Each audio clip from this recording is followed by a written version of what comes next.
The town of Southampton, soon after sunrise in 1500,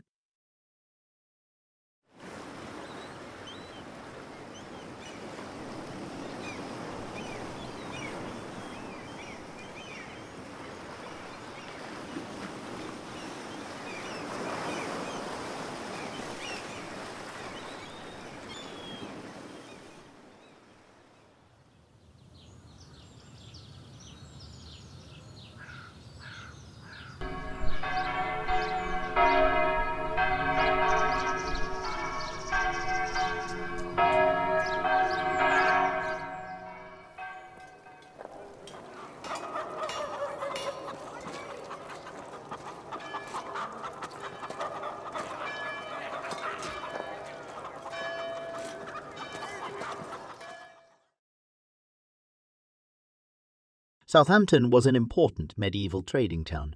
Its various docks linked the south of England to the rest of Europe and the New World and formed the source of the town's wealth. 2 kilometres of stone walls encircled Southampton, constructed after a disastrous French raid on the town in 1338, with towers protecting both the landward side and facing out over Southampton Water. 8 gates gave access to the town. The walls remained important. Only 5 years before, the French had attacked the Venetian trade ships in Southampton's harbour. By the turn of the 16th century, Southampton was a crowded town, and its population had begun to spill out beyond its walls along the approach roads, creating new suburbs. We know a lot about the citizens of Southampton at this time as a result of the survival of a document that recorded which landowners were responsible for maintaining particular stretches of the walls.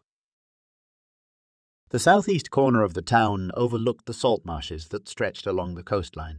The Franciscan friary dominated the district with its own gatehouse and bridge crossing the town's ditches. God's House Hospital, which provided shelter for travellers following the Old Way pilgrimage route to Canterbury, occupied much of the rest of the southeast corner. The chapel of St. Julian served the local community.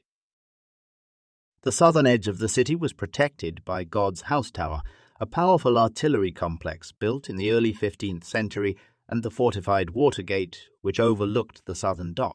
A mill stood just outside the walls beneath the tower, fed by tides that flowed beneath it into the town's ditches.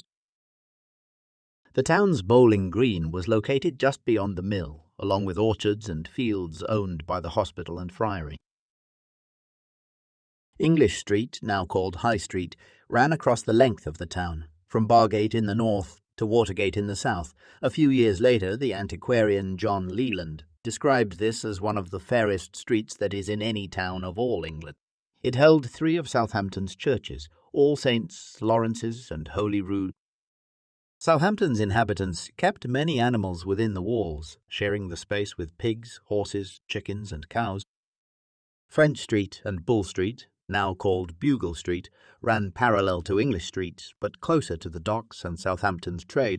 Together they housed the grand dwellings of some of Southampton's richest burgesses, as well as the wealthy Italian merchants who resided in the town, such as Bull Hall and West Hall. They also held many of the civic institutions that managed trade, including the wool and tin houses. Most of the merchants' houses doubled as shops, with cellars beneath them, designed to store their products at the ideal temperature. French Street and Bull Street met at St. Michael's Church, the most prestigious church in the town, adjacent to St. Michael's Square, with a fish market and cloth hall, which rested on a tall wooden platform, formed a commercial hub.